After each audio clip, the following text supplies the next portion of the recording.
നമസ്തേ. ഇന്ന് കർക്കിടക മാസത്തിലെ 4-ാമത്തെ വെള്ളിയാഴ്ചയാണ് കേട്ടോ. ആടിമാസം കൂടി ആയതുകൊണ്ട് എല്ലാ മാരിയമ്മ കോവിലും ഉത്സവമാണ്. പിന്നെ രാമായണ മാസം കൂടിയാണല്ലോ. എല്ലാ ക്ഷേത്രങ്ങളിലും രാമായണ പാരായണം നടന്നുകൊണ്ടിരിക്കുന്നുണ്ട്.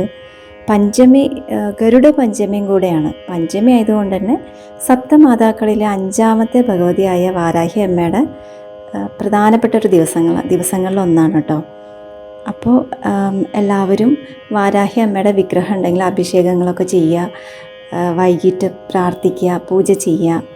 ഇനിയിപ്പോൾ ഫോട്ടോ ആണെങ്കിലും മതി കേട്ടോ, നന്നായിട്ട് പ്രാർത്ഥിച്ചാൽ മതി. അപ്പോൾ എല്ലാവരും നന്നായിട്ട് പ്രാർത്ഥിക്കൂ, മഹാലക്ഷ്മിയെ പ്രാർത്ഥിക്കൂ. ഓം വാരാഹി ദേവിയെ നമ, ഓം വാരാഹി ദേവിയെ നമ, ഓം വാരാഹി ദേവിയെ നമ. ഓം ശക്തി പരാശക്തി, ഓം ശക്തി പരാശക്തി, ഓം ശക്തി പരാശക്തി.